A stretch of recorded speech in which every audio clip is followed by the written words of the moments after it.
Assalamualaikum, selamat pagi ucapkan buat semua penonton Malaysia hari ini. Diharapkan semuanya sihat walafiat. Kita telah pun masuk 1 Julai 2020. Hari yang pembuka Julai yang kita harapkan memberi semangat yang baru. Semangat yang baru. Ya, semangat apa itu? Mumpung kita bermula dengan kekuatan baru sebab kita dah tinggalkan separuh 2020. Betul. Dengan pelbagai cerita dan kejayaan. Dan paling penting kita juga sedang masih lagi berjuang untuk mengharungi COVID-19 yang penuh dugaan. Dan kita pun tak pasti sampai bila ia akan menjadi wabak ataupun menjadi ancaman kepada kehidupan, dan kita harapkan agar segera berlalu sebab separuh 2020 ini adalah satu ujian yang sangat besar, bukan hanya untuk Malaysia, betul, malah untuk seantero dunia. Dan bercakap berkenaan ujian dan segalanya yang kita melalui, pada ketika ini kita juga melihat situasi di mana di Sabah sendiri telah pun ditimpa ataupun dilanda banjir setelah sekian lama, dan pasti ini kita melihat nombor yang agak menakutkan. Lebih 1,000 keluarga telah pun terjejas dan telah ditempatkan di 13 pusat pemindahan, dan kita akan berhubung dengan seseorang untuk memberikan kita apakah sebenarnya situasi yang terkini untuk melihat apakah sebenarnya keadaan mereka. Dan kita harapkan juga statistik terhadap masa banjir ini menurun, dan mungkin kita ingin tahu lebih lanjut berkenaan dengan perkembangan yang ada di Sabah kini. Kita nak bersama dengan Zuraidah Latif, Timbalan Pengarah Jabatan Bomba dan Penyelamat Malaysia Sabah. Hello, Assalamualaikum. Waalaikumsalam. Selamat pagi. Selamat pagi. Baik, mungkin dapat Puan ceritakan bagaimana perkembangan banjir di Sabah, sebab dimaklumkan sebelum ini ada beberapa daerah yang terjejas dengan pelbagai pergerakan untuk memindahkan mereka ke pusat penempatan. Jadi terkini bagaimana setakat 1 Julai ini? Silakan. Okey, Assalamualaikum warahmatullahi wabarakatuh. Okey, untuk maklumat perlu berkait dengan perkembangan banjir di Sabah yang telah melanda banjir sejak daripada hari Sabtu lagi akibat daripada hujan yang berlarutan dan ia melibatkan lebih kurang 6 kawasan yang dilanda banjir yang memang boleh dikatakan teruk jugalah, iaitu banjir kilat. Okey, untuk makluman yang setakat hari ini sehingga hari ini actually keadaan telah berbalik normal dan kebanyakan daripada pusat-pusat perpindahan telah pun ditutup secara berperingkat-peringkat. Iaitu kebanyakannya telah ditutup pada semalam pada pukul 4.30 petang. Okey, tindakan bomba yang terlibat dalam panjang masa banjir ni, iaitu kita telah menggerakkan semua anggota kita di beberapa buah balai, itu 6 buah balai yang terlibat dengan banjir, di mana mereka ini membantu untuk menyelamatkan perpindahan mangsa-mangsa banjir ke tempat-tempat pusat perpindahan. Dan pada ketika itu sepanjang bermula dari hari Sabtu hingga semalam tidak ada anggota kita yang dibenarkan bercuti. Tidak ada kemalangan, dan kita telah menggerakkan semua jentera-jentera kita, itu aset-aset kita, menyebut lori dan juga pacuan 4 roda. Baik Puan, kita difahamkan yang terdapatnya laluan perhubungan yang tersekat disebabkan banjir ini. Jadi bagaimana sekarang keadaan ini, dan adakah bantuan dapat disampaikan buat mereka yang terjejas di sana? Okey, untuk makluman sebab air banjir ini akibat daripada limpahan air sungai dan juga peparitan, dan terutamanya di kawasan Kota Belud terdapat laluan-laluan yang telah tersekat yang mana menyukarkan bagi kita untuk sampai ke lokasi. Bagaimanapun anggota kita telah daripada kawasan luar daripada yang tidak terlibat dengan tempat berkenaan, kita telah menggarahkan bantuan daripada balai-balai yang berampiran. Dan demikian juga apabila air yang terputus, kita telah menggunakan cara buat kita membantu mereka ni bila air dah mula surut. Maksud saya bukan mula surut, maksud saya air yang belum begitu pasang, walaupun dia terputus, tapi kita membantu untuk memindahkan, membawa mangsa-mangsa keluar daripada rumah-rumah mereka secara cara berjalan kaki lah kan. Seperti mana ada yang telah kita highlight.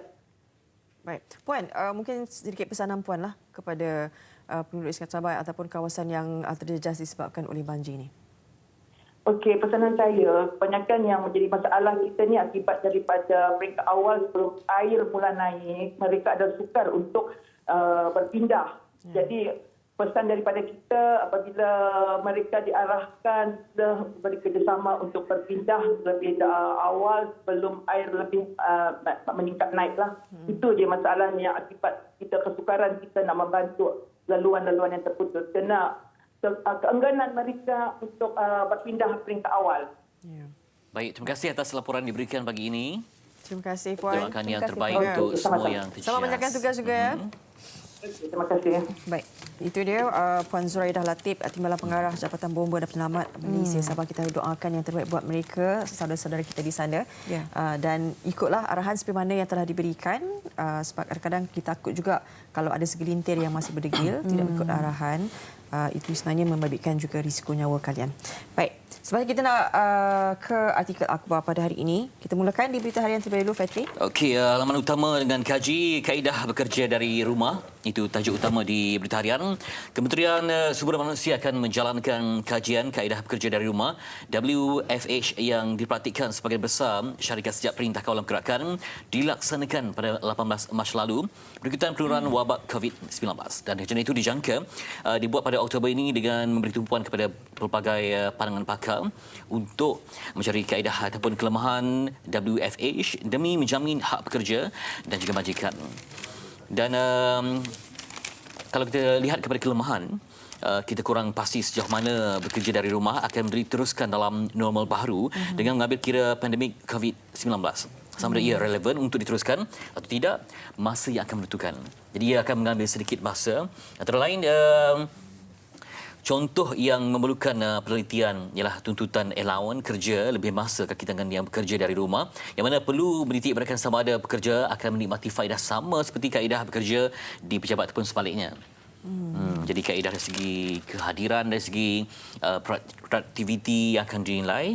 Jadi banyak industri mungkin berbeza pendekatannya. Ya. Jadi perlu ada satu sistem ataupun kelancaran pembayaran gaji terhadap golongan yang berkenaan. Pelbagai faktor akan ditinjau dan bagi bidang lain mereka akan guna pakai pekerja asing sedia ada di negara ini. Banyaklah kajian yang perlu dititik beratkan. Sebab kalau kerja dari rumah ni mungkin majikan perlukan begitu tapi pekerja mahukan begini. Tadi ada berlaku sikit kontradiksi yang menyebabkan ketidakcekapan dalam semua proses. Baik, kita beralih ke Harian Metro. Di muka hadapan memaparkan satu tragedi yang membabitkan 20 pemancing yang mereka semuanya pada mulanya teruja ke laut untuk mencadat sotong, tetapi akhirnya berakhir dengan satu tragedi yang sangat menghayat hati. 5 lemas, 3 hilang manakala 12 lagi selamat apabila bot mereka ini dilanda ribut. Jadi ini berlaku di perairan Kuala Kemasin dekat Bacuk, Kelantan malam kemarin. Paparan seterusnya laporan terpinci di halaman kedua dan juga ketiga berkongsikan bagaimana kisah-kisah yang dikongsikan oleh ahli keluarga mereka. Katanya ada yang rayu suami batal niat ke laut dan kebanyakan mereka sebenarnya semuanya dah tak sabar nak ke laut. Apatah lagi kan baru PKPP ni, jadi ini rancangan yang telah dilakukan lama. Jadi bila bersama-sama 20 orang ni, sebab kebanyakan yang keluar ini yang turun ke laut adalah sebahagian besarnya keluarga, ada pertalian saudara yang dekat. Jadi di halaman kedua juga tiga perkongsian berkenaan dengan laporan bagaimana mereka menjumpai sebahagian daripada jenazah. Kebanyakan mereka terperangkap di dalam bot di tempat yang sempit.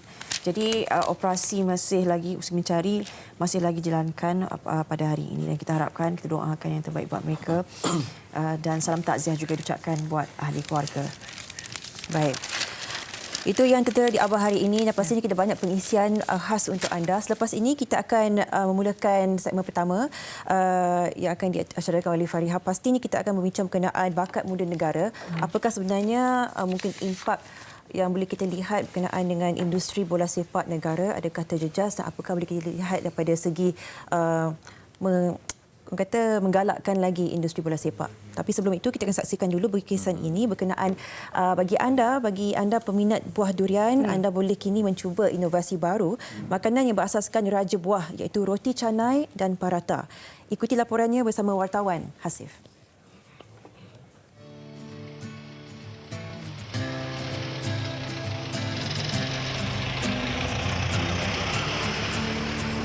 Lazimnya, Kompleks Industri Makanan Mara Kimar Kuala Lumpur hanya mengeluarkan makanan sejuk beku seperti kari pap, samosa dan roti canai sejak tahun 1988. Kilang pemprosesan makanan sejuk beku ini telah menghasilkan produk prata durian bermula 9 tahun lalu. Fatihah Anis Ibrahim atau lebih mesra disapa Mama, pengasas kepada Fatihah Frozen Food. Berusia 58 tahun, ibu kepada 3 orang anak ini menggunakan durian jenis D24 dalam peratanya. Bukan itu sahaja, anak jati negeri Cik Siti Wan Kembang ini menggunakan teknologi dan inovasi ciptaannya sendiri. Sekarang ni dengan kita cara teknologi, inovasi yang moden, kita dapat hasilkan prata, roti canai, roti bum tanpa minyak. Dulu kita uli, lepas uli kita bentukkan bulat, kita pakai tangan. Sekarang kita buat secara automation. Jadi kita boleh tak perlu ramai pekerja, kita boleh buat cara dengan yang lebih bersih dan yang penting minyak tak banyak, tak pakai minyak pun. Perusahaan Mama turut dibantu anak bongsunya, Hazira Cik Hasin.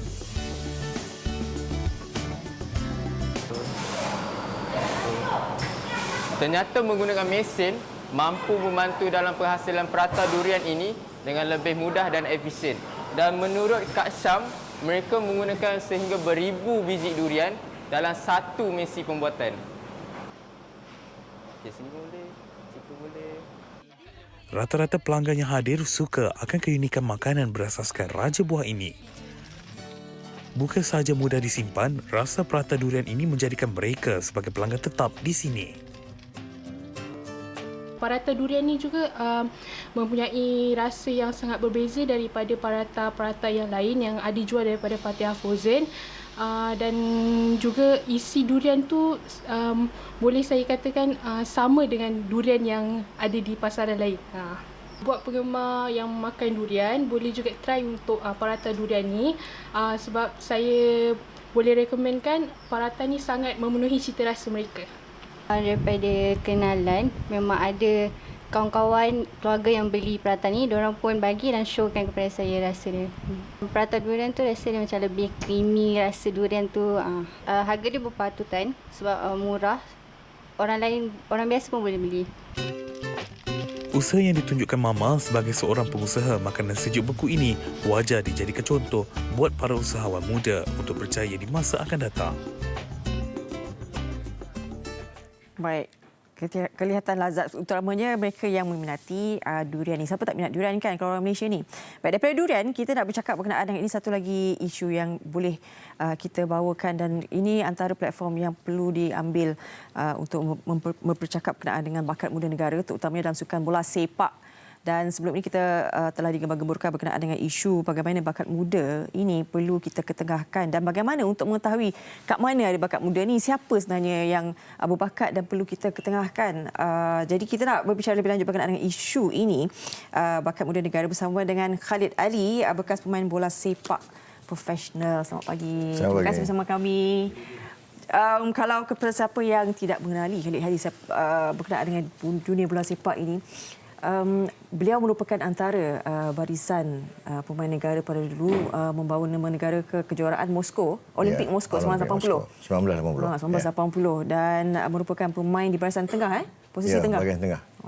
Bukan cancalang orang, sebenarnya banyak telah beliau bersama dengan negara membawa nama bola sepak ini dan hari ini kita bicara berkenaan dengan bakat muda.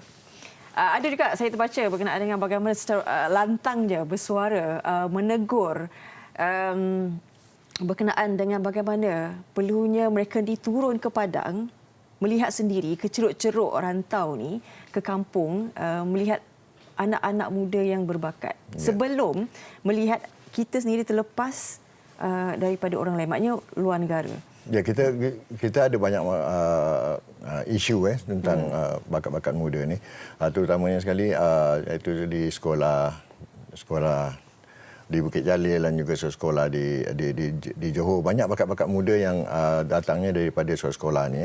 So sepatutnya kita kena ada satu program selepas mereka habis sekolah, so di mana kita nak letak mereka. So kebanyakan mereka tidak ada kelab untuk mereka bermain selepas mereka sekolah. Ini yang boleh dikatakan kita punya bakat terbiar begitu saja. So mereka mencari punca di mana mereka nak pergi. So sayang sekali lah sebab program ni telah dilaksanakan bertahun-tahun bertahun-tahun. Tapi kita tidak langsung mengambil berat. So kita hanya utamakan liga-liga yang profesional itu saja. Tapi bakat-bakat muda kita terbiar begitu. Dan apa yang kita tengok kebanyakan pemain-pemain yang berbakat ni pun datangnya daripada daerah-daerah dan negeri-negeri pedalaman, perkampungan. So di sini saya nampak kita sedikit pincang di segi mencari bakat. Okey. Tadi Cik Ali dah cakap bagaimana daripada yang kecil-kecil tu. Sekarang nak tahu juga seawal usia mana sekarang ni perancangan yang kita ada di dalam negara kan. Bawah berapa tahun paling muda pasukan. Selepas umur darjah 6 mereka akan pergi ke tingkatan 1 dan mungkin kebanyakan mereka ingin masuk di sekolah-sekolah sukan. So untuk mereka mempertajamkan bakat-bakat mereka. Saya rasa program kita ni boleh dikatakan jalannya betul, tapi hanya untuk memperketatkan lagi bakat-bakat ni untuk kita kedepankan. So selama ni kita hanya harap-harap pemain-pemain itu akan muncul. Itu tak bolehlah, kita kena memperketatkan program ni lah. Maksudnya perlu ada satu tim yang rajin melihat bagaimana mencari, sebab mencari ini bukan mudah. Jadi mungkin pendapat Cik Khalid sendirilah, sepatutnya apa yang perlu dilakukan, sebab kalau kata sekarang ni bila ada nama ni barulah ni ambil untuk bermain. Kan? Ini telah dibagi tanggungjawab kepada Persatuan Negeri dan juga pencari bakat, iaitu di mana FM pun mempunyai departmen yang ada pencari bakat. Mungkin mereka tidak melaksanakan kerja-kerja yang baiklah, iaitu turun ke padang. Saya pernah mensyurkan kepada Persatuan Bola Sepak Negara, iaitu kita kena serius about this lah. Kita kena serius sebab apa? Kita tengok Korea dan Jepun pun program mereka sama macam kita juga, tapi di segi menjalankan tugas tu mungkin mereka ada keikhlasan dari segi menjalankan tugas. Baik, okey. Baru-baru ni ada dua nama pemain ni yang dikongsikan. Tiba-tiba nama ni kita tak kenal pun. Tiba-tiba keluar nama Ali Putra dan juga Omar, usia 15 tahun. Seorangnya diterima di Akademi Spanyol. Negeri Spanyol, dan juga seorang lagi akademi di Manchester City di Abu Dhabi. Jackie. Kedua-dua mereka ni berusia baru 15 tahun. Dan saya terbaca juga bagaimana keluarga mencari dana dan sebagainya sebelum dapat beasiswa kan. Maknanya mereka sendiri perlu berusaha untuk membawa anak ke kan ahli keluarga ni kalau jadi bagaimana cabaran sebenarnya, apa yang boleh dilihat? Ini yang menjadi masalah. So kita ada satu isu, iaitu boleh katakan Titus James Palani yang di mana sekarang mereka bermain di France. Dia bermain di France. So dia berlatih di France, iaitu keluarga mereka mengeluarkan dana sendiri untuk menghantar di sana. Dan tapi kita terlepas pandang ataupun kita tidak mengisytiharkan bahawasanya pemain ini baik, ataupun kita tak memberi peluang kepada dia untuk bermain untuk pasukan negara. So kebanyakan keluarga-keluarga ingin tengok anak-anak mereka berjaya dalam bola sepak. So mereka terpaksa mengeluarkan dana sendiri. Dan saya rasa program ni sepatutnya diambil alih seriously oleh pasukan negeri dan Persatuan Bola Sepak Negara lah. So Presiden baru kita ni, Datuk Hamidin, saya rasa telah menjalankan tugas yang baik. Boleh dikatakan tugas yang baik, iaitu kita pun telah memperbaiki ranking kita di dunia. Dan tugas-tugas yang diberi kepada program-program mencari bakat ni sepatutnya mereka menjalankan tugas yang baik lah. So takkan presiden sendiri nak turun padang untuk mencari bakat kan. So di sini apa yang saya syorkan dulu iaitu mereka terpaksa pergi kepada negeri-negeri lah untuk mencari bakat dan kumpulkan pemain-pemain yang berbakat. Kumpulkan pemain berbakat dan kita membuat satu program latihan iaitu memberi sedikit pengalaman kepada mereka bagaimana nak bermain di peringkat-peringkat international. Ya. Kalau dulu zaman saya lama dah tu. Kalau kita di sekolah-sekolah kan banyak pertandingan-pertandingan perlawanan bola dan sebagainya. Melalui perlawanan-perlawanan itu sebenarnya mereka ini dilihat kan ambil nama betul mewakili daerah, wilayah dan sebagainya mengikut fasa. Kalau sebab kami dulu pun sekolah di kampung. Jadi melalui perlawanan persahabatan itu sebenarnya dapat dilihat. Mungkin masa dulu kita punya tidak berapa tinggilah dari segi perbelanjaan, tapi siapa yang menjalankan itu dia merasa bangga jika pasukan mereka atau pemain-pemain mereka bermain main di pasukan negeri ataupun pasukan negara. So dulu mungkin lain berbeza daripada sekarang. Sekarang ni dana tu yang paling mustahak lah untuk dari segi pemakanan, dari segi latihan, equipment semua itu perlulah. So sekarang ni dah profesional. So kalau dah profesional, let us be professional lah, kan, untuk menjalankan satu-satu tugas tu. Tapi saya nampak masih lagi ke belakang, Tidak ada, saya rasa tidak ada. Boleh dikatakan di masa singkat ni kita boleh mencabar pasukan Asia. Mungkin dari 5-10 tahun pun mungkin perkara yang sama sebab kita tidak menjalankan kerja yang ikhlas dalam Baik, pendapat Cik Khalid sendirilah melihat bagaimana bakat baru anak-anak muda di Malaysia ini di tahap mana sebenarnya? Ya, kalau kita tengok pasukan negara pun mungkin di peringkat Asia Tenggara. So apa-apa tak lagi yang bawah-bawah ni mungkin masih jauh lagi lah. Masih jauh lagi kita nak mencabar pasukan-pasukan seperti Korea dan Jepun dan juga pasukan-pasukan Middle East. Masih jauh lagi. So kalau betul program ni dijalankan, saya target lagi 10 tahun lah. Lagi 10 tahun. Itu pun masalah ni berulang-ulang selama yang sama. Selama 35 tahun saya mewar-warkan atau komen perkara ni sampai sekarang tidak ada improvement langsung. Baik. Bila mendengar ada bakat anak muda kita yang tadi Omar dan juga Ali ni. Luar negara yang nampak mereka. Bagaimana secara individu melihat kalau orang luar boleh nampak, bagaimana kita sendiri? Jadi, diorang menghantar salah seorang technical man yang boleh dia istiakan yang pemain ni lagi 5 tahun apa akan jadi. Dia profesional. Dia nampak next 5 years apa budak ni akan jadi. Next 10 years di mana kita nak letak dia. So these are the people yang orang yang betul-betul tahu, faham pasal bola sepak. Ni kita tidak boleh memilih pencari bakat yang hanya mungkin our friends around. So you kawan I, mungkin that is what happen kat sini.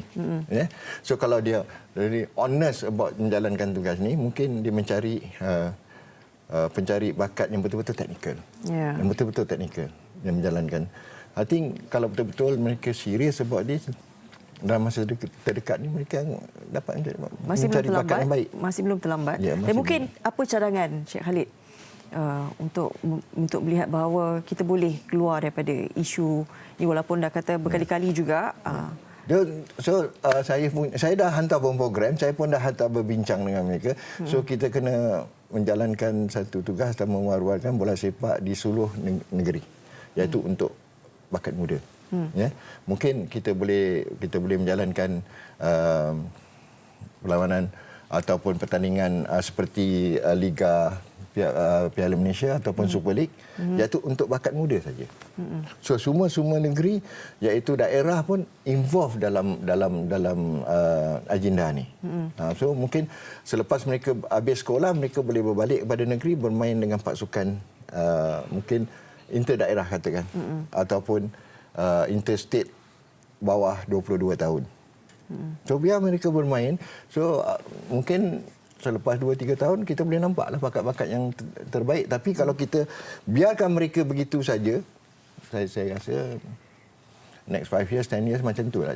Cerita yang sama. Jadi itu sebenarnya mungkin sebenarnya apa cabaran dia? Apa yang menjadi penghalang? Maksudnya dah berkali-kali, siapa tak kenal ahli-ahli raja sepak bola berkali suara lantang bercakap berkenaan dengan bola ini. Keikhlasan menjalankan tugas lah. Okay. So mungkin mereka tidak ikhlas apa yang saya cakap, mereka tidak ikhlas. Kalau betul-betul tugas itu dah diberikan kepada mereka, mereka jalankanlah tugas tu. So, perlu seiring juga dengan dana yang banyak. Ya, dana mungkin itu satu kepinjangan lah bagi kita kan. Dana sekarang ini pun bermasalah. Pasukan negeri pun ada masalah juga dari segi, yalah sekarang ni kita dengar pembayaran gaji semua tu kan. So kalau you live with your tu kan bajet kan, saya rasa tak ada masalah. Kalau salah satu pasukan itu bajet dia 10 juta, you jalankanlah 10 juta, tapi you nak melawan pasukan yang bajet dia 20 juta. Itu yang masalah sekarang ni. Masalah sekarang ni. Sebab you tak boleh nak lawan pasukan yang mempunyai dana yang baik. Kan? Dana yang baik. So apabila you over budget, so inilah permasalahan gaji-gaji yang tak bayar ni. Ya, baik. Sebagai bekas pemain negara dan juga pastinya orang individu yang penting juga dalam memberi suntikan positif kepada industri bola sepak ni, apa yang ingin dilihat dan juga diharapkanlah untuk industri bola sepak ini?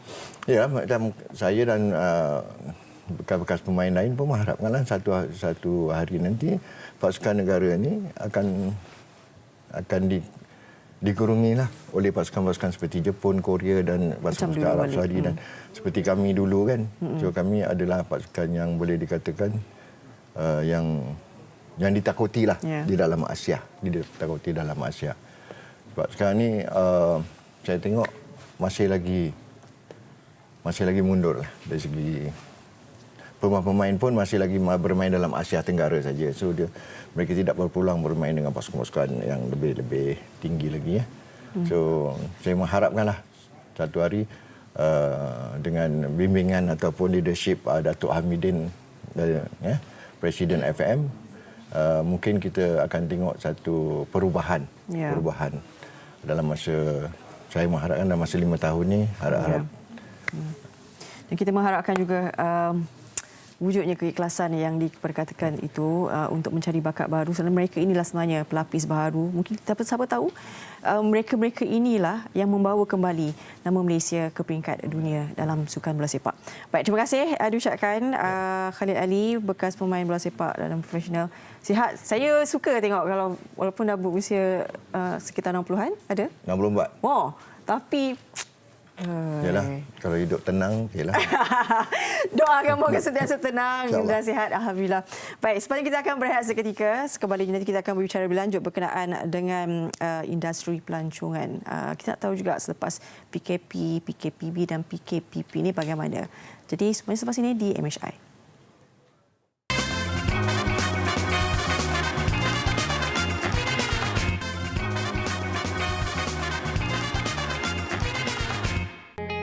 Tatkala negara dilanda penularan COVID-19, industri perhotelan tempatan antara sektor yang menerima impak dan turut terkesan. Kebanyakan hotel terpaksa ditutup dan lebih daripada 30,000 pekerja kehilangan mata pencarian. Antara yang terkesan, pasangan suami isteri Muhammad Afif Abdul Aziz dan Nur Khairunisa Razali yang bekerja sebagai penyambut tetamu di salah sebuah hotel tempatan yang terletak di tengah ibu kota. Berat mata memandang, berat lagi bahu memikul. Jejaka berusia 31 tahun ini yang mencuburi bidang perhotelan sejak tahun 2016, akur dan menerima keputusan dengan hati yang terbuka. Pada mulanya memang rasa sedih lah, tapi lama-lama saya rasa terima keadaan dan keadaan Allah, redha je dengan keputusan tu. Jadi saya cari ataupun fikir untuk nak cari idea, nak mulakan hidup baru lah, apa-apa yang saya boleh buat. memang jiwa saya bekerja dalam bidang perhotelan ni. Rasa macam seronok tengok dia punya environment ataupun keadaan perhotelan tu. Jadi rasa minat tu timbul untuk bekerja dalam bidang perhotelan ni. Nur Khairunisa Razali atau mudah disapa dengan Nisa sudah 15 tahun menceburi bidang perhotelan selepas menamatkan pengajian dalam diploma kulinari. Saya dan suami join hotel yang sebelum diberhentikan ni sebagai opening team.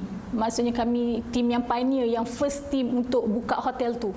Selepas saya dapat panggilan daripada manager yang saya dan suami diberhentikan, saya ada bincang dengan suami lah untuk buat home based bakery. Rasa ralat kot diberhentikan sebab baru pertama kali. Saya dah 15 tahun kerja, memang ini orang kata benda yang saya suka. Kerja yang memang kita excited untuk pergi hari-hari macam tu.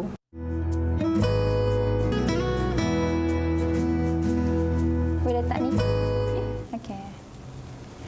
Sejak Perintah Kawalan Pergerakan dilaksanakan, ini adalah rutin harian yang dijalankan oleh Muhammad Afif dan isterinya dalam menyediakan lebih daripada 100 tempat makanan yang telah dipesan oleh pelanggan mereka seperti kek dan beberapa menu yang lain. Kesemua tempat ini akan dihantar di sekitar Kuala Lumpur dan juga Selangor. Tak lagi? Boleh penuhkan je. Penuhkan.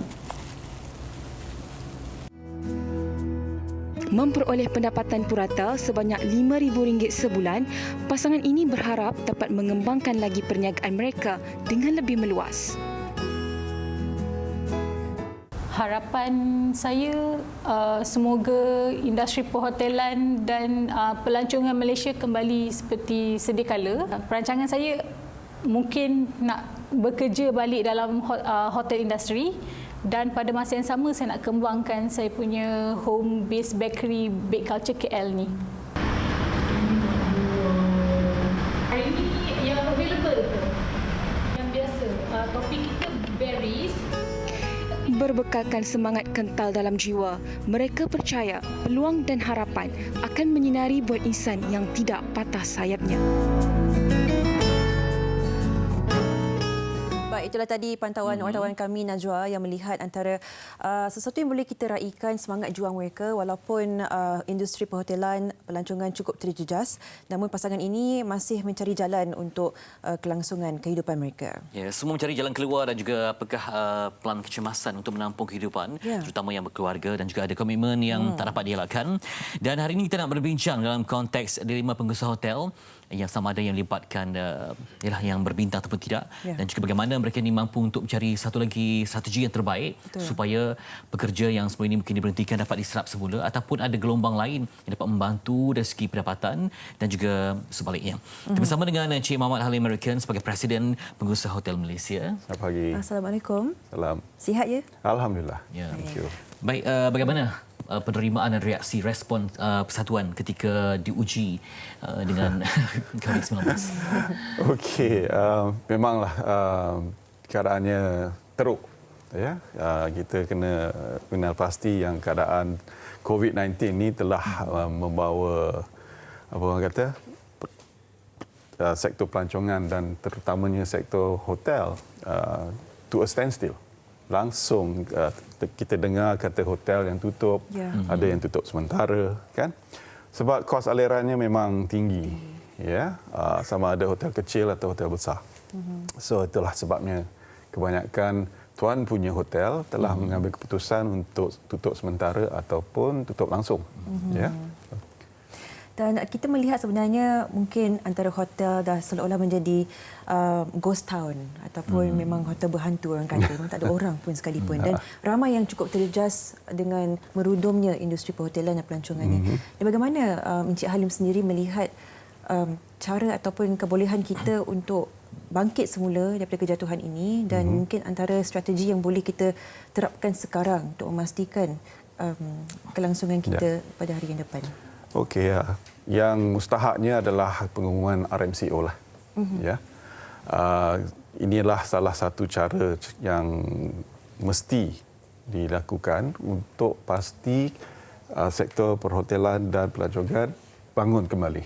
Ya, kita lihat dalam 2 hujung minggu sejak Jun 10 di mana pengumuman dibuat, ya, kami dapati tempat-tempat peranginan, terutamanya yang ada pantai, seperti Port Dickson, Langkawi, Penang, Melaka, di mana kami lihat okupansi hotel telah naik balik. Ada yang merekodkan okupansi hingga ke 80% gitu.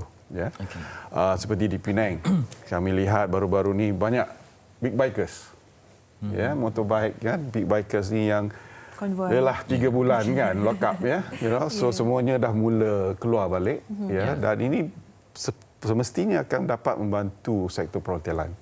Disokong pula dengan kebenaran untuk mengadakan acara seperti mungkin resepsi walaupun jumlah yang sedikit ataupun sebagai apa juga acara yang melibatkan acara sama adalah kenduri lah semua kan. Jadi itu juga membantu. Jadi bagaimana untuk juga memberi kolaborasi supaya mungkin dengan pihak penganjur, kolaborasi dengan pihak hotel supaya kebersamaan itu wujud.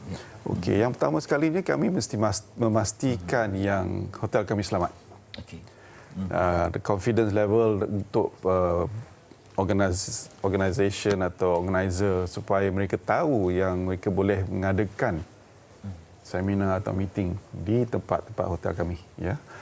Ingin saya sebut di sini bahawa Persatuan Hotel Malaysia kami telah mengeluarkan satu guideline, satu SOP mengikut daripada standard-standard antarabangsa yang kami terima daripada negara lain berkenaan dengan cara untuk mengadakan SOP yang terbaik. Dan ini telah dikeluarkan dari permulaan bulan Jun kepada ahli-ahli kami, dan kami juga mengeluarkan atau menyampaikan guideline ini kepada MOTAC dan juga MOH supaya mereka mengendoskan guideline kami. Dan ini mustahak sebab daripada 1,200 ahli kami yang kami ada ni, kami mesti memastikan yang SOP diikuti. Betul. Dari persatuan pula kami telah mengambil satu syarikat untuk membuat audit. Jadi itulah kami mesti pastikan yang hotel-hotel kami mengikut SOP itu. Apa cabaran sekarang ini? Buat masa ni sekarang yang kami dapati daripada 13 cawangan kami yang kami ada di Malaysia ni, pengurusi kami semua di cawangan itu telah melaporkan yang hotel-hotel telah mengikut. Dan saya sendiri ke Penang baru-baru ni, dan saya melawat 2-3 hotel, saya dapati yang memang mereka mengikut SOP itu. Dan ini akan membenarkan kita punya pelanggan, memastikan yang mereka confident untuk datang tinggal di hotel. Baik, Encik Halim, kalau kita nak membincangkan sedikit berkenaan dengan impak COVID-19 ini terhadap pekerja dalam bidang perhotelan dan pelancongan, apakah peranan Persatuan Hotel Malaysia ini untuk memastikan mereka semua sekurang-kurangnya mendapat pampasan yang sebaiknya? Melihat ini bukan salah mereka, ini bukan salah hotel ataupun industri, tetapi ini sesuatu yang dihadapi oleh semua di seluruh dunia. Bagaimana melihat situasi ini? Sebagai satu persatuan, malangnya kami cuma boleh menasihati pengurusan hotel. Tuan punya hotel terpulang. Macam mana dia nak menjalankan perniagaan mereka. Dan di sini sebagai satu persatuan kami telah mengadakan webinar mengenai sumber manusia di mana kami telah mendapat 3 peguam yang aktif dalam bidang berkenaan dengan hal pekerja. Dan ini adalah untuk memberi pengetahuan kepada tuan punya dan juga pengurusan hotel apakah yang boleh dilakukan dan apakah yang tidak boleh dilakukan. Kami selalu mengingati mereka untuk mengikut undang-undang. Sebab pekerja mereka itu adalah kirakan aset mereka. Betul. Dan juga dari persatuan pula kami juga telah membuat banyak perbincangan dengan Kementerian Sumber Manusia dan juga MOTAC, Kementerian Pelancongan, untuk memberi mereka pandangan kami berkenaan dengan stimulus package yang akan diadakan oleh kerajaan. Dan jumlah yang sepatutnya dikeluarkan, sama ada 600 mencukupi ataupun kita perlukan lebih. Dan juga kami juga telah memberitahu kepada Kementerian Pelancongan supaya berbincang dengan MOF untuk mendapatkan allowance tertentu seperti cukai ataupun macam tourism tax semua ni, SST, allowance atau relief untuk income tax, semua itulah. Sekarang ini okey. Sekarang ini okey. Kami baru dengar daripada Kementerian Pelancongan yang mereka akan memberi subsidi kepada pihak hotel dan juga beberapa persatuan lain untuk menggalakkan pelancongan domestik. Ya, dan insya-Allah walaupun sedikit tapi ada jugalah untuk rakyat Malaysia. Okey, baik. Ya. Kita akan sambung berbincang nanti. Tapi ini pula apa kata orang ramai ketika kita kembali membuka pelbagai sektor untuk mereka dapat bercuti. Dengan reaksi kita sambung berbincang selepas ini. Boleh saksikan.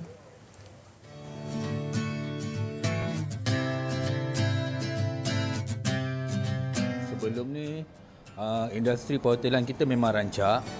Kita tak nafikan yang rakyat Malaysia ni memang suka melancong. Tapi sejak PKP ni dengan keadaan COVID-19 banyak sektor perhotelan terpaksa menghentikan operasi mereka. Memang pelanggan kurang lah. Lepas tu pengeluaran PKP ni boleh rentan negeri ni ramailah sikit masuk. SOP kita orang ada buat penjarakan sosial lah yang tu. Mula rasa kekok juga lah. Lepas tu, tapi untuk orang kata keselamatan buat segala aku. Okay, kalau sebelum PKP itu, perhotelan di negara kita ni memang kita tengok sangat maju. Okay, tetapi selepas berlakunya PKP, okay, ramai orang memang takutlah nak pergi melancong di negara kita. Jadi perhotelan di negara kita pun sudah tentulah akan menyusut lah. Sebelum kat sini tu boleh kata ke meriah lah. Customer pun in out jugalah. Lepas kita pembukaan tu jarang lah. Pun kurang sikit lah. Kita jatuh ke about 50%. PKP memang kita agak struggle untuk dapatkan customer, tapi kita datang untuk run dan kita buat cancellation siapa yang ada buat lah. Sebab sometimes diorang pun dapat last minute punya info. Harap orang kat luar datanglah dekat Perak, dekat hotel kita ni. So support lah kita punya hotel industri untuk hotelier. Kesian yang tak ada kerja ke everything tu macam down kan, nak cari kerja baru pun susah.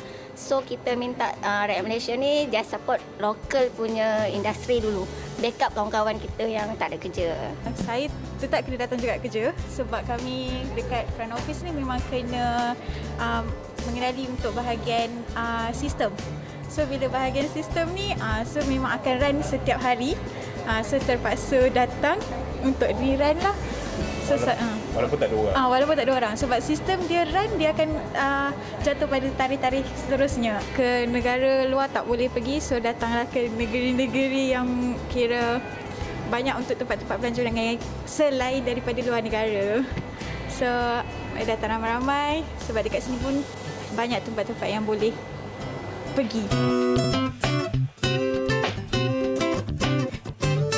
Tadi pandangan orang ramai dan pasti disebut tadi antara yang boleh kita lakukan adalah untuk menggalakkan sendiri industri kita dalam negeri. Jadi saya terfikir soalan yang sebenarnya bagi Encik Halim sendiri. Antara yang kita tahu yang memberikan satu impak yang besar bagi industri kita adalah inter-country travelling ataupun pelancong luar yang masuk ke negara kita. Dan pastinya ini satu kekangan yang kita tak boleh lihat sampai bila akan tidak berlaku travelling ataupun pelancongan seperti ini. Jadi apakah mungkin satu jangkaan yang Encik Halim lihat untuk melihat menggalakkan industri kita dalam cara sebegini? Buat masa ni jangkaan tu susah nak dibuatlah. Ya. Sebab terdapat faktor-faktor lain selain daripada membuka sempadan. Ya. Sebab kalau mengikutkan penerbangan pun masih belum aktif dan airport juga belum lagi, ya.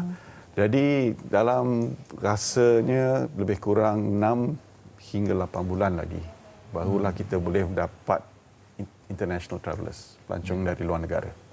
Jadi untuk buat masa ni memang pelancongan domestik, kalau kita lihat negara-negara lain pun mereka melakukan strategi yang sama. Kan? So untuk kami kalau kita lihat Malaysia ada 30 juta rakyat, kan? Kalau kita ambil yang boleh melancong, katalah 20 juta. Itu pun kalau 20 juta melancong ke hotel-hotel kami, ke destinasi kami di Malaysia sendiri, kita dah boleh dapatkan menggalakkan balik ekonomi Malaysia. Kan? Jadi dari segi kreativiti ketika Ramadan contohnya, ada hotel yang mereka menjual keluar barang mereka. Jadi apalagi alternatif yang ada ditawarkan dengan adanya pakej bantuan rangsangan, mereka mampu berkreativiti walaupun di luar kebiasaan perniagaan. Yalah, memang kalau kita nak ikutkan hotel-hotel yang masih beroperasi semasa MCO dan oleh kerana semua kena stay home. Ya. Jadi banyak hotel juga yang telah mengambil tindakan untuk membuat take away atau delivery. Kan? Daripada tak membuat apa-apa, ya, lebih baik mereka mengeluarkan melalui social media menu-menu untuk take away ataupun delivery. Selain daripada itu, buat masa sekarang kalau kita ikutkan di mana RMCO dah berlaku dan restoran boleh buka, kebanyakan daripada hotel-hotel kami juga telah beroperasi, membuka balik restoran mereka. Dan di sini satu masalah yang besar adalah kita tidak boleh mengadakan buffet. Ya. Tapi ini tidak kalau nak mengikutkan buffet ni, kalau kita pergi ke kedai nasi kandar pun kirakan macam buffet juga. Kita pilih, lepas tu pekerja dia hantar makanan kepada kita kan. So hotel juga boleh membuat sesuatu yang kreatif seperti itu. Ya. Ataupun di tepi pantai, di resort di mana mereka ada halaman kan. Kebanyakan mereka yang kami tahu yang tinggal di apartmen tidak ada tempat untuk relax, terkurung dalam rumah kan. So yang mana yang ada halaman di tepi pantai sebenarnya kita dari segi persatuan kita menggalakkan untuk mengadakan private area untuk buat barbecue, family barbecue. Dari jangkaan yang dibuat oleh kami dan juga oleh Kementerian Pelancongan didapati bahawa lebih kurang 90% daripada rakyat Malaysia akan keluar bercuti bersama keluarga. Dan ini memberi kami peluang untuk memberi contoh-contoh seperti yang barbecue untuk family di tepi pantai semua tu boleh dibuat. Ya, jadi kreativiti kalau mengikutkan dalam masa MCO ni memang banyak. Kalau kita lihat tadi pun banyak pekerja yang telah diberhentikan kerja, mereka bercebong kepada buat bisnes sendiri. Ya. So I think perhotelan ni, sektor perhotelan ini memang banyak, it's about creativity lah. Betul. Ya. Jadi kita tak boleh duduk diam. Kita kena buat sesuatu. So soalannya sekarang kena buka minda tu dan cari cara yang sepatutnya. Kena banyak brainstorming ya. Oh banyak. Pemikir-pemikir yang dapat menghasilkan idea yang mantap untuk industri perhotelan. Saya suka yang Cik Ali sebutkan tadi, kita buka minda kita kreatifkan lagi. Namun dalam kreativiti kita itu, kita kena pastikan yang hotel-hotel yang masih beroperasi, yang boleh beroperasi ini, bila kita menerima kunjungan kan, kita juga perlu memberi satu mungkin education atau guidance kepada hotel yang sedia ada untuk memastikan SOP itu dijaga. Jadi bagaimana persatuan ini sendiri memantau setiap hotel mengikuti prosedur operasi standard ini? Okey, seperti mana yang dikatakan tadi, kita ada satu guideline yang kami keluarkan dan di sini setiap pengurusan hotel mesti memastikan sebelum mereka membuka balik hotel mereka atau yang sudah beroperasi mengadakan training untuk setiap pekerja daripada yang back of house ya, dan juga yang mana bertemu dengan tetamu ya, face to face. Sebab ni adalah mustahak memastikan yang penularan ni boleh dicapai kan ya. Okey, so this is important sebab training, coaching bukan untuk pekerja saja, untuk pelanggan pun. Sebab kami dapati ada mereka yang terlampau relax. Ya, kononnya keadaan dah dah jadi pulih seperti dulu kan. Kalau macam yang saya katakan bila saya ke Penang hari itu Penang memang dah green zone lama kan. Jadi kalau lihat di Penang tu kebanyakan ni tidak pakai mask. Jadi kalau saya dari Kuala Lumpur ke sana pakai mask, mereka tahu saya bukan dari Penang. Sebab di Penang itu kebiasaannya dah mereka tak pakai mask. Okey. Banyak lagi kerja yang dilakukannya dari segi kempen kesedaran yang akan berterusan. Baik, seketika kerajaan memberikan satu pakej rangsangan, ia sangat membantu ya bagi industri ini untuk bergerak. Jadi apa lagi langkah susulan yang diperlukan? Sebab ini perkara yang sangat kritikal ya. Okey, selain daripada rangsangan kewangan Ya, I think yang mustahak sekarang adalah SOP yang dikeluarkan oleh kementerian-kementerian. Ya, seperti dulunya dia membenarkan rentas sempadan, tapi penggunaan kolam renang tidak dibenarkan. Ya. Baru-baru ini selepas kami berjumpa dengan Kementerian Belia dan Sukan dan sebab SOP ini dari mereka, kami memberitahu yang apa gunanya buka resort kalau tak boleh guna kolam renang, kan? So dia chicken and egg situation. So kami berbincang dengan mereka dan alhamdulillah mereka sekarang membenarkan kolam renang dibuka tetapi mengikut SOP yang tertentu. Ya. Dan ini memang membenarkan hotel untuk sekarang mempromosikan lagi hotel mereka dengan cuti-cuti Malaysia, ya, program cuti-cuti Malaysia dan promosi-promosi lain seperti yang sepatutnya. Ya. Baik, ini pasti ini tempoh yang sukar untuk semua yang berada dalam industri dan kalau dijadikan satu nasihat pesanan ataupun nasihat bagi mereka untuk meneruskan perjuangan ini dalam bidang perhotelan, apa yang Cik Halim boleh sampaikan? Terus berjuang. Ya, keadaan ini akan sembuh pulih. Ya, mungkin ia akan mengambil masa yang kami tidak boleh tentukan buat masa ini. Tapi dengan apa yang dilakukan oleh kerajaan di mana kontrolnya bagus. Ya, kita sekarang diibaratkan nombor 3 dalam dunia yang telah pulih kembali untuk beroperasi atau ekonomi boleh dibuka balik, ya. Dan di sini memanglah promosi daripada hotel mesti dilakukan. Kreativiti yang macam mana kita bincangkan sebelum ini dan juga kena pastikan yang kita terus membuat marketing, promosi dari segi social media ataupun daripada segi lebih agresif. Kena lebih agresif. Sebab sekarang kalau kita buat jangkaan tinjauan yang kami buat sebelum ni dapati yang harga promosi adalah mustahak. Memang benar. Setuju. Ya, dan selain daripada harga, kita boleh ke Agoda atau booking.com. Tapi kalau saya menggalakkan semua rakyat Malaysia untuk pergi kepada website hotel sendiri. Sebab di situ hotel boleh memberi lebih. Dari segi value added. Kan? Harga memang akan mengikut lebih kurang apa yang Agoda atau booking.com bagi. Tapi Agoda dan Booking.com tidak boleh memberi lebih. Kalau pergi ke website hotel sendiri, hotel boleh memberi value added yang lebih lah. Kan? So, untuk rakyat Malaysia, I think it's time to go up.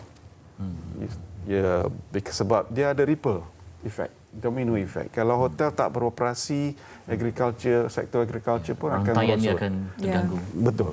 Ya, sebab restoran tak beroperasi, makanan tak boleh dibeli. Kan? Mereka tak akan membuat order daripada supplier. So, kita mesti pastikan yang kita semua sekarang, walaupun bukan sekarang, tapi dalam jangka masa yang terpendek, keluar dan bangunkan balik ekonomi Malaysia. Ya, jadi pengusaha seolah dapat vitamin baru, ya. InsyaAllah. Tonik baru untuk tadi kekal bermaya. Dan kita harapkan ada kesungguhan semua pihak sebab ia melibatkan rantaian, ya. Betul. Kalau ada acara besar-besaran, bukan besar maksudnya ada acara yang melibatkan keluarga, ada hotel yang pandai mengambil kesempatan untuk mencipta peluang di situ. Baik, sekali lagi terima kasih untuk Encik Muhammad Halim American, Presiden Pengusaha Hotel Malaysia yang berkongsi harapan, strategi dan juga itulah memugar kembali semangat untuk kita keluar sama-sama membantu untuk kepentingan ekonomi negara kita. Ya, pada masa yang sama kita doakan agar keselamatan kita juga dijaga. Kita bercuti juga tapi SOP kena jaga. Itu yang paling penting sekali. Terima kasih sekali lagi. Dan kita akan berehat seketika sekembalinya. Kita ada sesuatu yang cukup menarik untuk disajikan kepada anda sebentar saja lagi. Ya, okay. Teruskan menonton Malaysia hari ini.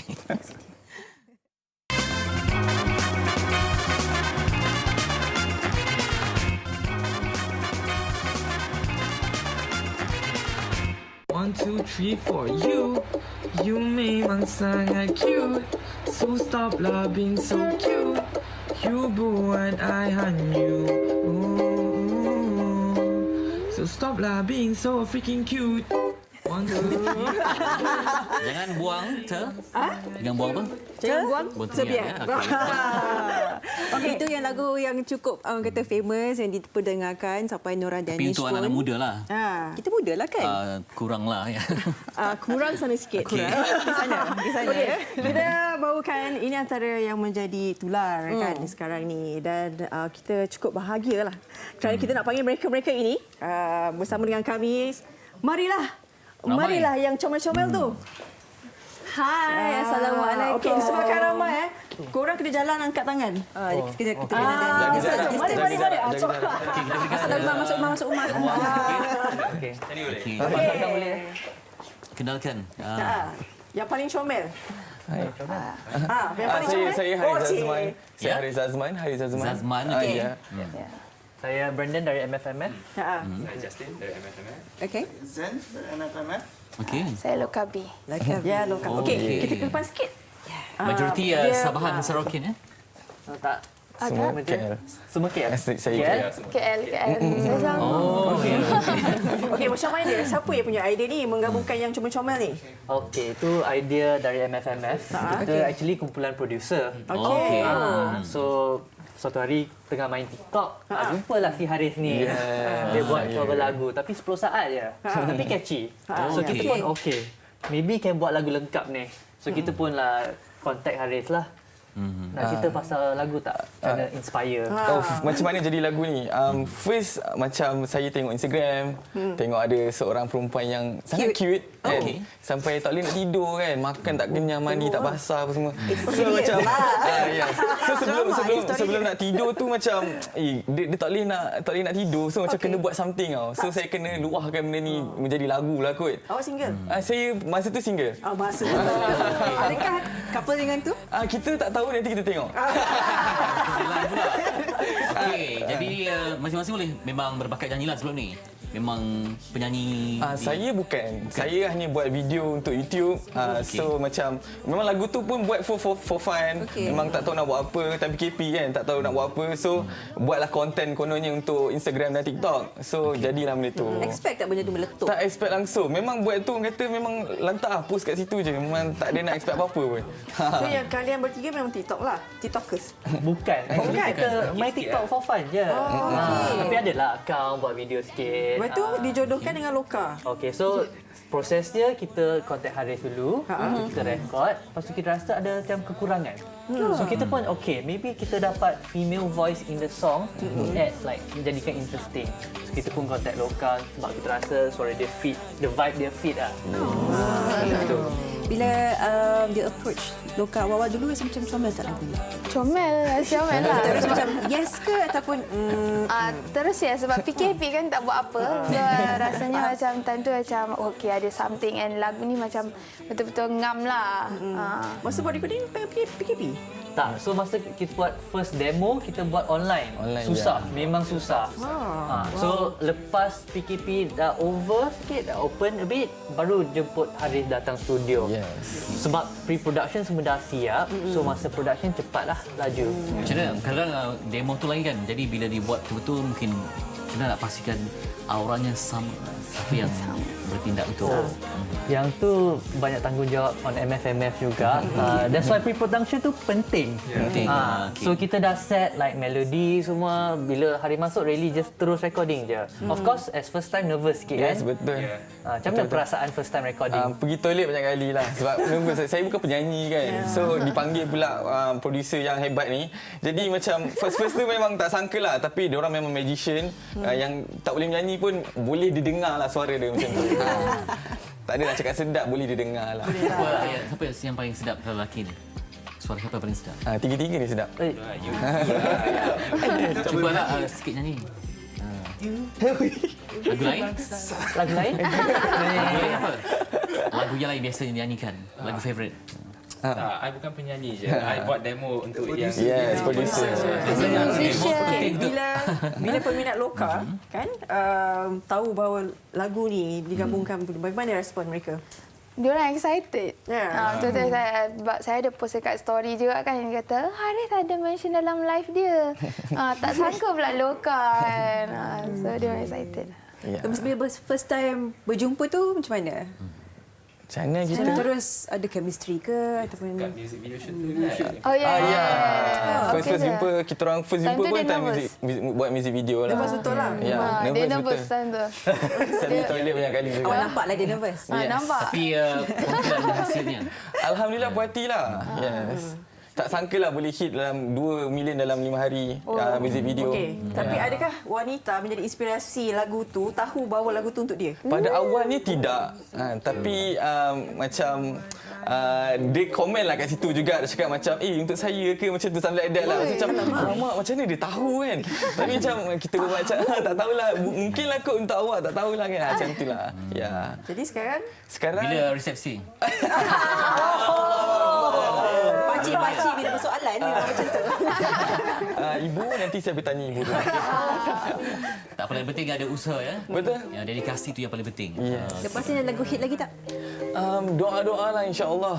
Tengok lagi saya punya team boleh buat lagi kita. Saya cubalah, kita cubalah. Alright. Jadi terima kasih ucapkan buat kalian. Terima kasih di atas edit kreatif ini. All the best. Mungkin ada lagi akan datang. Maybe hopefully lah. Ya, hopefully lah. Jadi konsep dia memang warna-warna macam ni ya. Kuning. Oh yes, itu tema. Ceria. Okey, nak klip baru. Okey, kita ada persembahan daripada Lokabi selepas ini. Dan selepas itu kita ada menu yang kita ingin tampilkan kepada anda. Ada lagi? Alright, kita persembahan mereka. Persembahan dulu.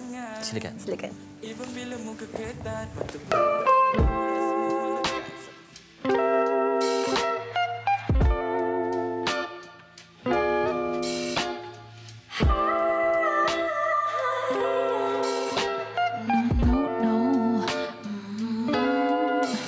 Ini lagu bukan kekasih cemburu. Sakitnya hati aku dipalu iringan irama tersedu-sedu. Fikirkan nasib aku yang disalah laku oleh kamu. Pakukan hatiku di sini, tak mau lagi potong jari. Aku tawar hati, mana wujud cinta mati. Aku bukan kekasih cemburu, jadi mengapa nampak begitu?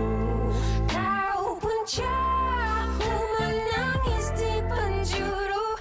Tanya Tuhan mengapa aku, kau yang punca aku hilang dalam jiwa. Bila benar kau terbongkar, hatiku tawar, pahit manis aku telan. Selama ni aku berhati. Batakkan mahal, sekarang kita mula main kasar. Kau mencabar, kau paksa perempuan gila yang tak ada sabar keluar. Siapa kamu?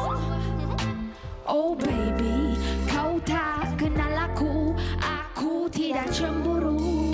Dan bila kau pilih untuk sakitkan permaisuri kamu, tanpa picu di kepala, sukarela Casanova. Berani kau buat perempuan lain, pikir aku kurang untuk kamu. Berani kau tempatkan aku di sini, orang yang dicurangi kekasih. Aku bukan kekasih cemburu, jadi mengapa nampak begitu? Kau punca aku menangis di penjuru. Tanya Tuhan mengapa aku, kau yang punca aku hilang dalam jiwa. Bila benar kau terbongkar, hatiku tawar, pahit manis aku telan. Selama ni aku berhati, takkan lari dan kau tak kenal.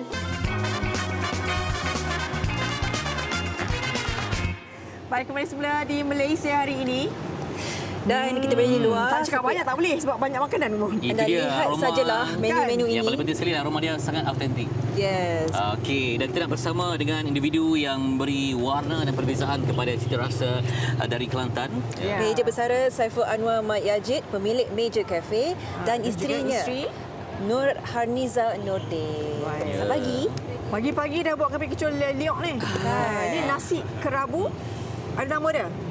Ini nasi kerabu kambing grill. Okey. Yang ni yang kita special di Meja Cafe, nasi kerabu dulang kita panggil. Nasi kerabu dulang. Dia memang ada 3, ada ikan, ayam dan ada kambing grill, ada ayam grill dengan ikan celup tepung. Lepas tu ada satu lagi, daging bakar. Daging bakar. Daging bakar.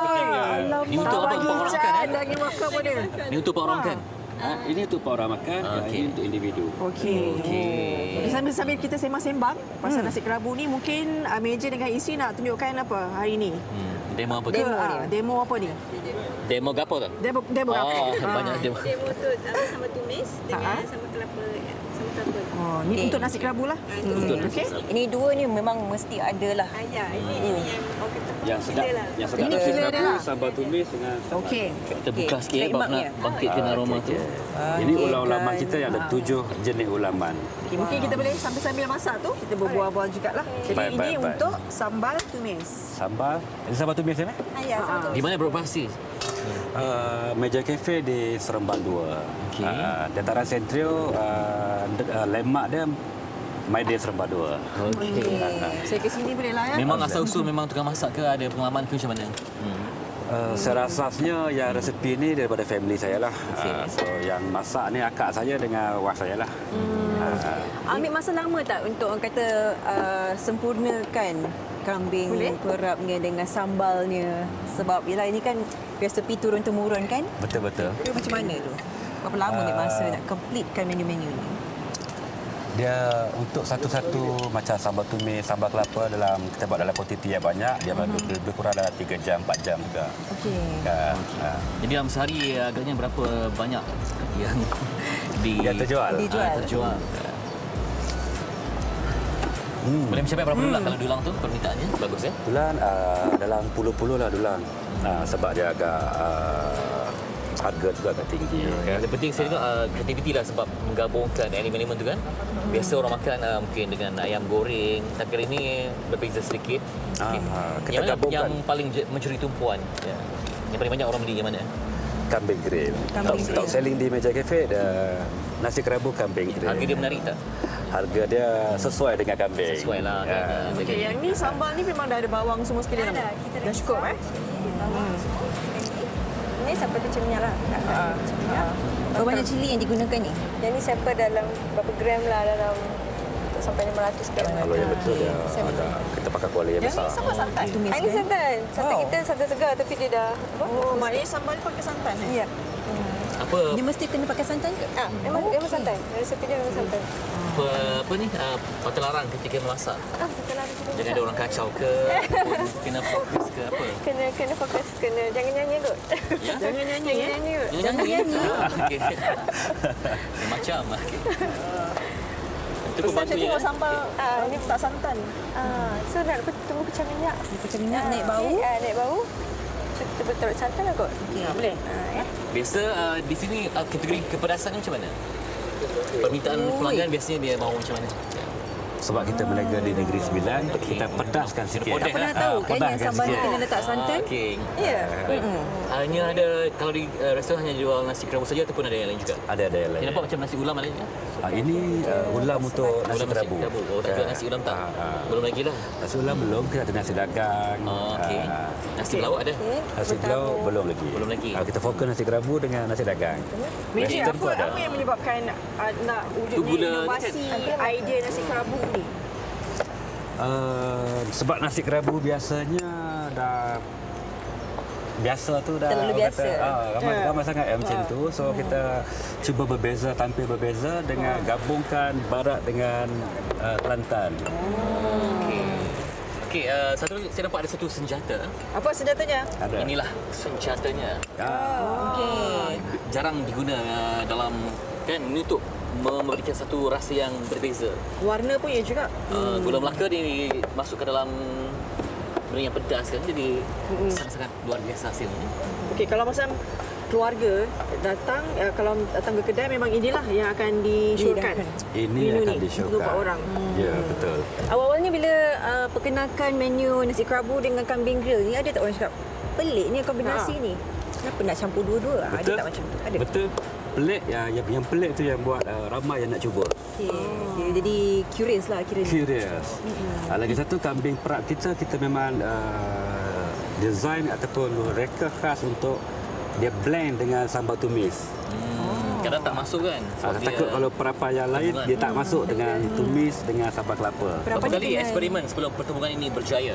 Kadang-kadang rasa tu dia tak masuk sebab kontra. Antara barat dengan timur. Soalnya dia kuah black pepper. Kambing perap tu, kambing grill tu yang macam tak boleh nak bayangkan campur dengan sambal dengan susu ni. Betul kan. Okey, ini masa dinantikan adalah rasa. Lama Fatty tunggu kan. Lama. Itulah, tapi tak makan daging, saya ambil yang bahagian ayam grill ada. Okey. Macam mana kakak kita ni? Ya, adik nak silakan. Yang mana yang boleh? Okey. Ambil lah yang ni, yang seorang ni. Ini boleh? Okeylah, okey, saya cuba yang tu. Apa tu?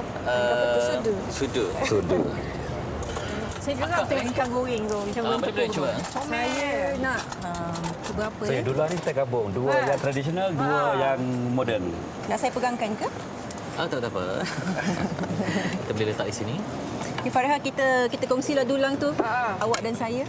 Tapi yang ni cukup kat kot. Okey, Kita kita kena cuba. ambil ikan. Dia saya mencuba. Okey. Marah mak kita.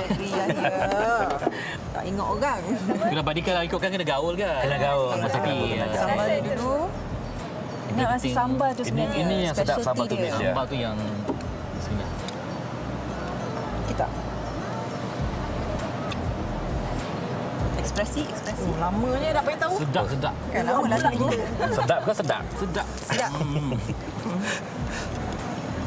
Sedap lah. Nak rasa sambal ni lah. Sambal. Makan. Sedap. Mau Jepun ni, makan dia. Sambal ni kalau makan dengan ikan bakar sedap. Betul. Cicah kambing pun sedap. Sedap lah. Dia naik rasa pedas dia. At the same time, rasa sama dia macam manis. Ada mana-mana. Boleh bayangkan macam mana rasa sambal dia bergabung dengan kuah black pepper dengan kambing ni. Kopi apa ni? Saya urban kan? Saya urban. Jadi saya makan kambing. Boleh? Okey, dia minta orang yang urban cuba ni. Ni, silakan. Suruh lagi. Ya. Boleh, ni kena ada pisau. Oh, pisau. Thank you. Okey, kalau macam satu dulang tu harga berapa? Untuk berapa orang? Dalam 50 lebih. 50 lebih? Ya. Untuk 4 orang Tapi cukup lah, ada berbaloi lah. Cukup. Macam-macam, besar-besar. Ini? Kalau peminat kambing, 2 orang pun makan. Okey. Saya ni kalau 3 orang okey. Ni dah boleh buat ni makan beradab ni. Sedap-sedap kan. Biasa kita tengok nasi Arab kan. So kita follow nasi Arab sikit. Wow. Macam mana? Farhan makan kambing tak? Makan. Tak, saya suapkan awak sebab sedap. Dia punya kuah dia tu. Sila. Okey, kalau misalnya ingin ke kedai di mana? Meja Cafe di Dataran Sentral Seremban 2. So lemak dia di depan Maidin Seremban 2. Ada IG ke, FB ke? Ada IG Meja Cafe, FB pun Meja Cafe. Meja mana meja? MAJORCAFE. Kena buat tempahan ke? Walk-in Tempat boleh, duduk? tempahan boleh. Tapi biasanya kalau malam minggu, tempahan lah lagi elok. Sebab meja cafe ni sebab bekas pegawai Tentera Udara. Malaysia. Itu dia. Terimbas. Apa beramau? Terimbas keenakan. Terimbas keenakan. Lembut lah. Dia lembut. Apa yang lembut? Kambing ni berapa lama? Berapa jam perap ni? Oh, yang ni kita minimum 6 jam lah. 6 jam. Minimum. Okey. Tapi saya setuju lah. Sebenarnya ini killer dia. Gabungan dia. Makan dengan apa pun. Kan cakap tu. Boleh Melaka Dia je. punya makan dengan apa pun Boleh sedap. Melaka. Memang killer dia lah. Jangan lepaskan peluang ni anda ke Meja Cafe sendiri untuk rasakan sebab memang terbaik gabungan hebat. Ini tak tipu tau. Ini betul tak tipu. Tengoklah muka Fatri dah tahu dah. Terima kasih banyak. Kami tak berhenti minta maaf Terima ya. kasih. Sudah. Tak berhenti pula kita. Maaf kalian. Makan tak ni nasi gerabung? Makan lah. Okey, nanti rasa Okey, terima kasih buat anda juga kena meluangkan masa bersama kita.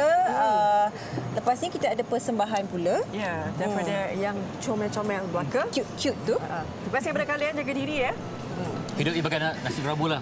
Pelbagai warna. Ya. Teruskan lah. Baik. Jumpa lagi. Jumpa lagi. Bye. Silakan. 1, 2, 3, 4. You memang sangat cute, so stop lah being so cute. You buat I hanyut.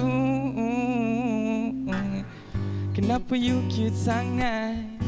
Even bila muka ketat, mata budak-budak semua melekat. Siapa suruh you cute sangat? She's so cute, she's so fly. Tengok muka you alalai. Quarantine got me feeling like, hey damn, bila boleh you jumpa you? You memang sangat cute, so stop lah being so cute. You buat I hanyut. I'm cute, come gio me. Tapi jangan main jatuh cinta suka hati. Tak makan kata puji, warning tengok jari. Dia tangkap jari, letak tanganku di hati. Boy, you got me high. Is that butterflies? Kamu lanun pencuri hati. Ku dilamun sekali lagi. Bila I tengok muka you, rama-rama pun lalu. I terjadi kaku, tak sabar nak jumpa you. You memang sangat cute, so stop lah being so cute. You buat I hanyut. Yeah, you memang sangat cute, so stop lah being so cute. You buat I hanyut. You memang sangat cute, so stop lah being so cute. You buat I hanyut. Yeah, you memang sangat cute, so stop lah being so cute. You buat I hanyut.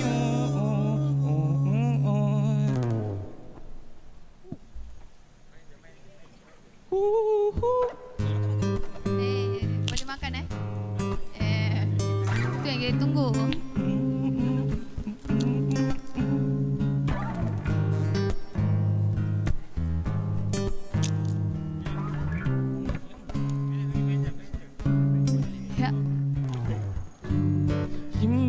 Sangat cute, so stop lah being so cute. You buat I hanyut.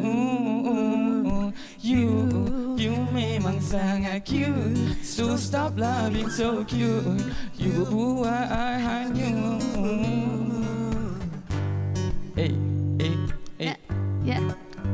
Thank you, Mashai. MHI.